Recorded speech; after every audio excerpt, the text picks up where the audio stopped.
So karibu katika nafasi ya pili ambaye ni unabii. Na kabla sijafika pale, ningependa kusema kwamba ni mshiriki wa kanisa la Chesegem. Tulivyowaambia ni kwamba tuko katika district ya Ospan, GRVC. So tuko katika njia ya highway ama njia ya kuelekea Nairobi. Kabla ya junction ya Moi University, tuko tu hapa waita Ngeria Junction. So tuko tu pale, kanisa liko pale 200 meters unapoingia left from Eldoret to Nairobi. So tunapoingia katika unabii, ningependa niweze kuwakaribisheni nyote watazamaji na wasikilizaji ili tuweze kuenda pamoja, tuweze kuangalia Mungu anasema nini katika maandiko. Tunavyojua ni kwamba unaposikia unabii ni Biblia nzima. Ni Biblia nzima ambaye inaongea kuhusu mambo ya wakati huu na yaliyopita na mambo yajayo. Kama vile tuliweza kuambiwa katika maandiko kitabu cha Petro wa pili 1:19. So kabla hatujasoma pale, ningependa tuweze kuomba. Tuombe. Mungu Baba, Mungu Mwenyezi, uliumba mbingu na nchi, tuaje miguuni pako tena jioni hii ili uweze kutuelekeza Baba. Zaidi ya hayo yote, uweze kuwa mwalimu mkuu katika sehemu hii ya unabii. Tunaamini kwamba Roho Mtakatifu yuko pamoja nasi tunapoanza hadi mwisho, na zaidi ya haya utatuandaa ili tuweze kujifunza kulingana na mapenzi yako. Kuwa mwenyekiti, kuwa mwalimu wetu hadi mwisho, katika jina la Yesu Kristo mkombozi wetu. Amen. Msomaji aweze kusomea kitabu cha Petro wa pili 1:19. Karibu msomaji. Neno la Mungu linasema, nasi tuna lile neno la unabii lililo imara zaidi, ambalo mkiliangalia kama taa ing'aayo mahali penye giza, mwafanya vyema mpaka kutakapopambazuka na nyota ya asubuhi kuzuka mioyoni mwenu. Amina. So tumeweza kupata kwamba unabii ama jambo hili la usomaji wa Biblia ni jambo ambalo liko hai, ni taa ya miguu yetu tulivyoambiwa katika maandiko pale awali. Na zaidi ya hayo yote, tunaambiwa kwamba itakaa ndani yetu na inafaa yakae ndani yetu hadi tuweze kuelewa kabisa, na zaidi ya kuelewa tuweze kupata ukombozi wa milele. So unabii ni Biblia nzima tulivyosema, na zaidi ya hayo Mungu angetarajia kwamba tuweze kuelewa na maandiko haya yaweze kaa ndani yetu. Ndio tukaambiwa kwa ufupi tu ya kwamba kupitia imani ambayo tuko naye, tunaamini katika manabii walioandika vitabu hivi ama kitabu hiki cha Biblia. Kupitia kwa imani hiyo tunajua kwamba Mungu yuko hai, na ni Mungu ndiye aliyewaelekeza manabii hawa waweze kuandika vitabu hivi ama ili waweze kuandika Biblia hii. So tuko na uhakika katika maandiko haya kupitia kwa manabii. So ama basi tunapatiwa nafasi ya kuweza kuwa makini, kwa sababu ni kama taa inayoangaza mahali pa giza. Wapendwa, maandiko ni kama taa inayoangaza mahali pa giza, na inafaa tuweke juu taa hii hadi Yesu atakaporejea mara ya pili. Inatufaa sisi tuweze kuelezea jinsi ilivyo, kama vile manabii waliweza kuelekezwa na Mungu waandike vivyo hivyo. So wapendwa, unabii wote ni maandiko na ni kama taa katika maisha ya mwanadamu. Na tuliweza kujifunza pia kwamba Biblia hii au maandiko haya inaleta faraja katika dunia ambao labda mara mingi inajipata katika hali isiyo nzuri. So tunapoingia katika maandiko inatupatia faraja, inatupatia matumaini katika maisha yajayo. So kupitia kwa watumishi wa Mungu walio kuwa pale kitambo ama zamani, wazee, manabii, tunapata maandiko haya kwamba ni taa kwa kweli. Kwa sababu tunapovunjika mioyo, hasa katika wakati huu ambapo tuna changamoto nyingi za dunia, tunakuwa na matumaini kupitia kwa maandiko haya matakatifu. Tusome kitabu cha Amosi 3:7. Kitabu cha Amosi 3:7. Msomaji karibu.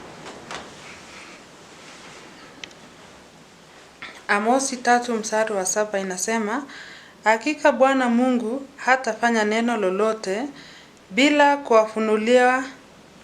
kuwafunulia watumishi wake manabii siri yake.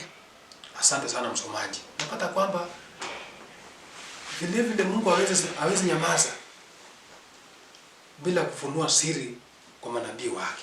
Hawezi fanya jambo lolote bila kutoa maonyo kwa wanaoishi katika dunia. Tunaona pale awali Mungu akitoa maonyo katika wakati ambapo Nuhu na Safina. Unaona kwamba watu walihubiriwa ni kwamba waliweza kupatiwa maonyo mapema, lakini baadaye wakaweza kupuuza. Tunakuta Mungu akitumia nafasi kama hizo ya kwamba anatoa onyo kabla ya jambo kufanyika. Na hata pia kwa wakati huu inawezekana kwamba Mungu ametupatia maonyo kwa njia nyingi. Ametumia manabii hawa walioandika maandiko haya.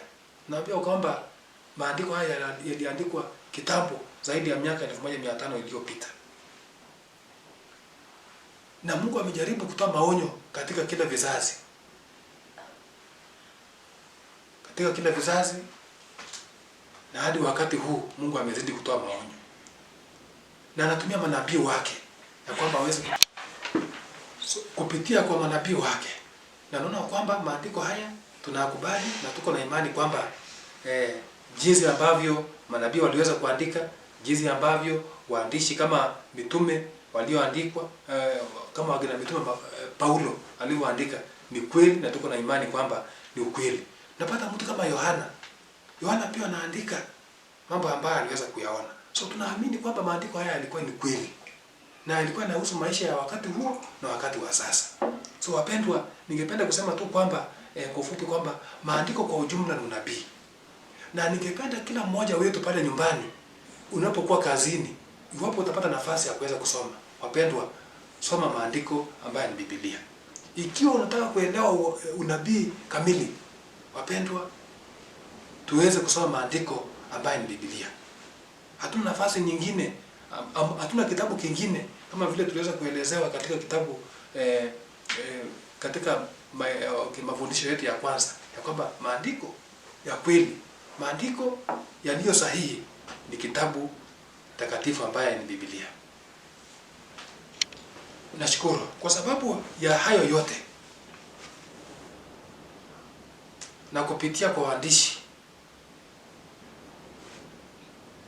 waandishi na maanisha manabii na mitume, tunapata kwamba kadri ambavyo muda unaposonga, tunaona mambo yakitimia yale ambao waliweza kuyanena kwa wakati ule.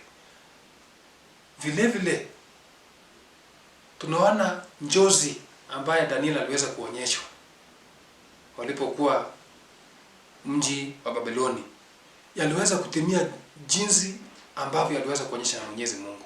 Tunaona utawala wa Babiloni ukiisha, ukishika utawala mwingine wa Medo-Persia, na umeenda hivyo, na inatupatia mwanga kwamba kwa hakika unabii ni ukweli. Yaliyotabiriwa kwa siku ambazo zinakuja ni ukweli, kwa sababu uongozi uliisha Na tunaambiwa kwamba katika kila taifa ama katika kila uongozi ama in every kingdom kuna wakati wake ambao Mungu alikuwa ameweza kupanga. Na hata pia katika wakati huu wa mwisho wapendwa, Mungu ameweza kupanga kwamba dunia itakaa katika itakuwa ama tutaishi katika muda fulani. So ni jambo ambalo liko katika taratibu za Mwenyezi Mungu. Dunia iko katika mikono mwa Mwenyezi Mungu na ameiongoza mwenyewe kulingana na unabii vile tunaweza kusoma katika maandiko. Tunaposoma kitabu cha Luka, msomaji, Luka 21:25, tuweze kuona nini basi nini ambayo tuliweza kuambiwa pia katika Agano Jipya. Nini pia tuliweza kuambiwa katika Agano Jipya. 21:25 alafu uende 29. Karibu msomaji. 25 inasema, tena kutakuwa na ishara katika jua na mwezi na nyota, na katika nchi dhiki ya mataifa wakishangaa kwa uvumi wa bahari na msukosuko wake. 29 ikasema, akawaambia mfano, utazameni mti na miti mingine yote.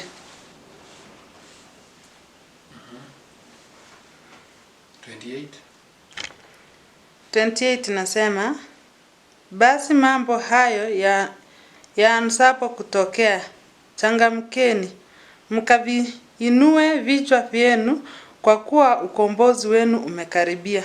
Amen. So napata kujua kwamba wapendwa, ya kwamba pia hapa Yesu anatoa maelezo. Yesu hapa anatoa maelezo kuhusiana siku ambazo zinakuja. Siku za mwisho ama wakati wa mwisho katika utawala huu. Naambia kwamba kutakuwa na ishara katika jua, kama vile tumeweza kusomea katika kitabu cha Luka 21:25, ya kwamba mambo mengi yataweza kutokea katika kabla Yesu hajaja mara ya pili. Tunaona kwamba kutakuwa na mambo ya kutisha katika jua. Unapata jua inaweza badilika ikawa kama damu.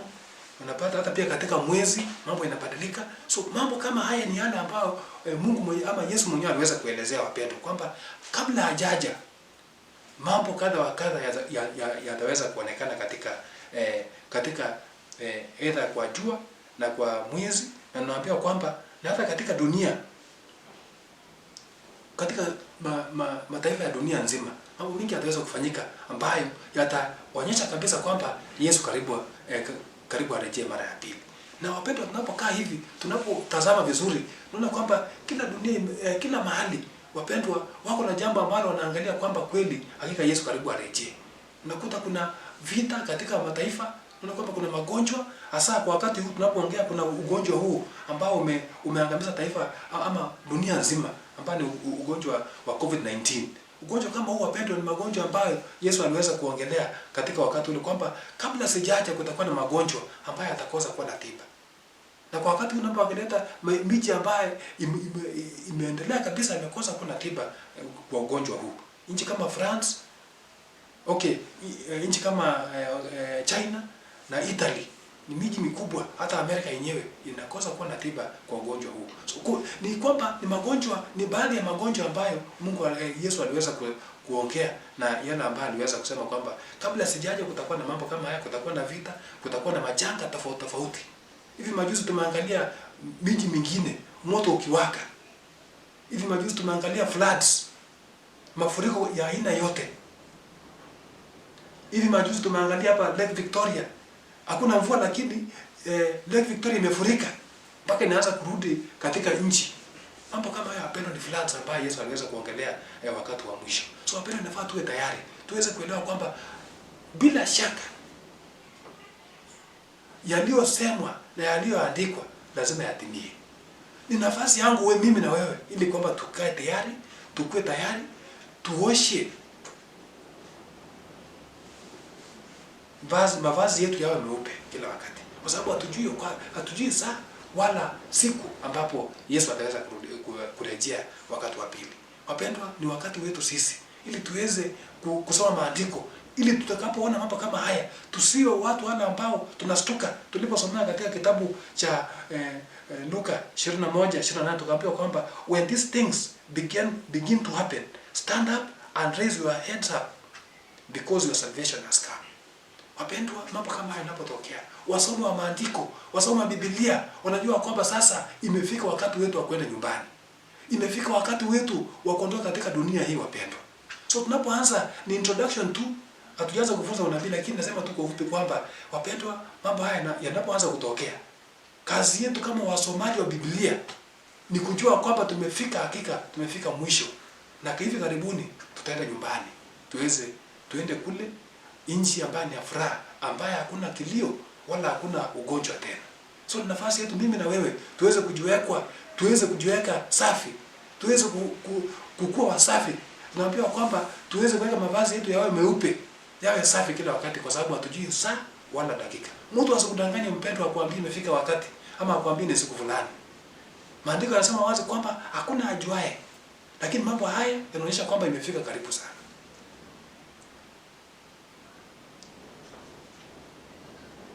Wakati Nuhu alipokuwa anahubiri, alihubiri zaidi ya miaka 120. Na aliambia wanadamu wa wakati huo kwamba imefika wakati ambapo kutakuwa na mvua. Na ikawa ni wakati kama huu, wapendwa, ambapo tumejaribu sana kujiweka mbele za Mwenyezi Mungu ili aweze kutueleza, aweze kutuelekeza yeye mwenyewe, ili kwamba tuweze kujua kwamba je, imefika mwisho? Na kama imefika mwisho, inatufaa tufanye nini na gani? Inakufaa wewe uwe umeanza kuacha nini? Unashughulikia gani? Hii sio wakati, wapendwa, ambapo tunakaa katika maisha ya jana au maisha ya juzi. Ni wakati wetu ambao kila siku inapokucha unajaribu kubadilisha moyo wako na kuweza kukaribia Mungu zaidi ya mwaka jana, zaidi ya last week, zaidi ya jana. Ni wakati wetu, wapendwa. Wapendwa, nikasema kwamba ni wakati wetu wa kuweza kubadilika. Ni nafasi yangu mimi, ni nafasi yako ya kuweza kuvalia vazi nyeupe. Wapendwa, vazi nyeupe ni matendo mazuri, ili tuweze kujumuika pamoja na wale watakatifu watakaosimama imara katika siku za mwisho. Wapendwa, tuko na nafasi. Na hivi karibuni, wapendwa, nafasi itakosekana. Utatembea huku na huku ukitafuta jambo hili, na wapendwa, itakuwa ni too late kwetu sisi kuweza kuelewa ni wakati gani ambayo ingefaa tuwe tumekubali na tumetembea na Mungu jinsi mwenyewe apendavyo. So wapendwa, kwa ufupi ningependa kusema karibuni sana. Tunapojiandaa kwa sababu ya kuchambua Biblia na kuchambua maandiko katika hali ya uprofesi ama katika hali ya unabii, ningependa tuweze kuendelea pamoja kuanzia sasa na hadi siku zijazo. So ningependa kusema kwamba tutashika Biblia na tuamini kwamba Biblia ni maandiko, na maandiko ni unabii wenyewe. Kama vile Daniel aliweza kuambiwa kwamba mambo anayoandika ni mambo ya kweli. Yohana pia akaweza kuambiwa yale ambayo umeyaona uweze kuyaandika, na bila shaka yataweza kutimia. Kama vile aliweza kutimia katika nchi ya Babiloni. Uongozi wa Babiloni ambao ulikuwa ni wa nguvu sana. Na Nebukadneza akafikiria kwamba hakutakuwa na uongozi mwingine, lakini wapendwa, hiyo uongozi uliisha. Kukaja na viongozi na uongozi mwingine, kukaja na uongozi wa Kirumi ambaye Yesu aliweza kuzaliwa ndani yake. Na wapendwa, tunapoishi sasa, tunaishi katika wakati wa mwisho. Wapendwa, wakati wa mwisho ulianza tangu mwaka 1844, tukaanza kuhesabu kwamba wakati wa mwisho ukaanzia wakati huo. So wapendwa, tunapoishi hivi, tuishi tukijua kwamba tunaishi katika wakati wa mwisho kabisa, wakati wa kufungwa kwa historia ya dunia hii. Wapendwa, hivi karibuni tukiwa tutakaa katika hali nzuri, ikiwa tutakaa katika njia nzuri, wapendwa, tutakuwa wale ambao watakuja kumlaki Yesu mawinguni atakaporejea mara ya pili. Mungu aweze kuwabariki sana. Tuweze kuomba. Mtakatifu unayetupenda, umetoa Biblia ili kwamba tuweze kuelewa unabii wako. Baba, tunapoingia sasa katika unabii, kuanzia sasa hadi siku zijazo, uweze kutuelekeza, uweze kutupa ufafanuzi ulio bora, na zaidi ya hayo Baba, usisahau kutuandaa ili tuweze tukubalike na tuweze kuwa mmoja ya wale ambao watakaorithi ufalme wako. Baba, tuko machoni pako sasa, tuko mbele zako, tuko miguuni pako, ili uweze kutupa kila jambo litokalo katika Biblia hii. Tunaamini kwamba aliyeandika Biblia hii ni wewe mwenyewe. Baba, asante kwa nafasi hii ambayo umeweza kutupa leo ili tuweze kuelewa maandiko haya. Katika unabii Baba, tunaomba pia uweze kutuelekeza na uweze kuwa nasi hadi dakika ya mwisho. Utakaporejea mara ya pili, utupate kama tumejiandaa ili tuweze kwenda nyumbani. Katika jina la Yesu Kristo, mkombozi wetu. Amen.